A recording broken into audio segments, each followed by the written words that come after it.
We've been talking about simple arrays that are just collections of hamster names, but it might be convenient to keep track of more than just the names. We might also be interested in how much these hamsters weigh. There's a lot of ways to do this. One way is to use something called associative arrays. An associative array is different from a normal array in that each element in an array has a name, just like hamsters have names. If I had a bunch of hamsters, I could say the third hamster weighs 4 ounces. If my hamsters have names, then I can say Hamtaro weighs 4 ounces. It's the same information, but the name makes it more understandable. I can use PHP to say $hamsters, Hamtaro, equals 4. PHP calls this the key and the value. In this case, the hamster's name is the key, and the hamster's weight is called the value. In the program named Associated Hamsters underbar debug.php, I've beefed up the hamster's array to contain the hamster's name, here, and the hamster's weight, here. This equal sign with a greater than sign looks like equal or greater than, but in this case, it means associate with. So, pack associates with 3. Hammy associates with 6. Now that is one overweight hamster.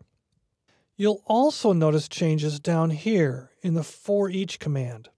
It looks the same as it did in wild hamsters, but with the addition of this key value component. Again, this is associated, not equal to or greater than.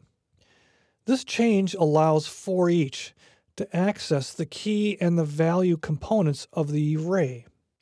Let's walk through this code and see how it works.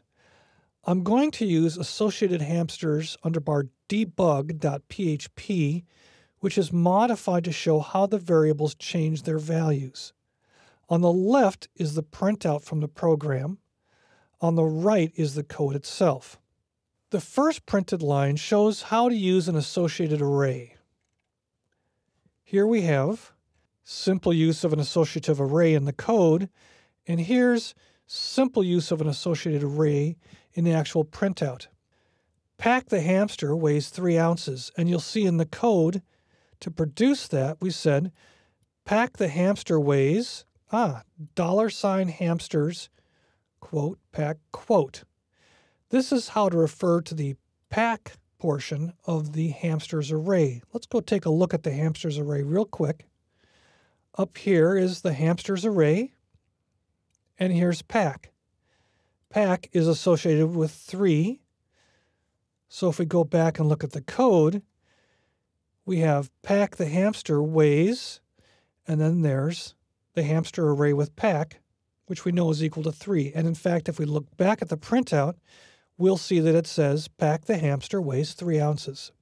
Now, the next component of the code uses something called ksort, and it says hamster names in alphabetical order.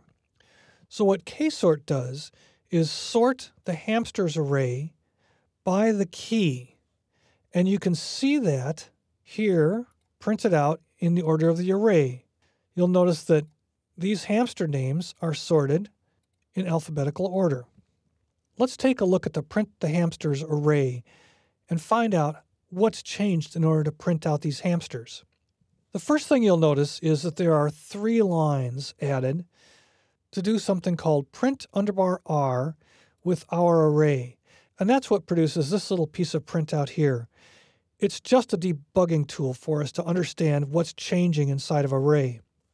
Below that is the for each comment. Again, it's a loop, and what it does is take an element from our array, assign the key to key and the value to value, and then print hamster name, the key, is, and it prints out the value of key, and then hamster weight, which is the value, is value. So let's go ahead and take a look at the printout, and in fact what we'll see here is hamster name, the key, which corresponds to this text right here, is, and there's the hamster's name. And then hamster weight, the value, over here in the code, this is where that appears, is, and then we have the value. So in this case, the hamster weight is 4.2. Now, because this is a for each loop, it will loop through each element in the our array. We've got 1, 2, 3, 4, 5, 6, 7, 8 elements in the array, and in fact we have 1, 2, 3, 4, 5, 6, 7, 8 elements that are printed out. You'll notice that the last hamster name is Rhino the hamster, and in fact in our array, Rhino the hamster is the last hamster to be printed out. We do one more sort and printout. Let's take a look at the code for that. We just looked at ksort. Now we're going to look at asort. What do you suppose asort is going to sort? Well, we can take a look. Here's hamsters sorted by weight, and here's the printout that corresponds to that piece of code. Now remember, our for each always prints out the contents of the array just for debugging, so we can see what the array actually looks like right here. What do you notice about the sort order that asort has produced? 3, 3.3, 3.7, 3.7, 4. Asort appears to be sorting by the value.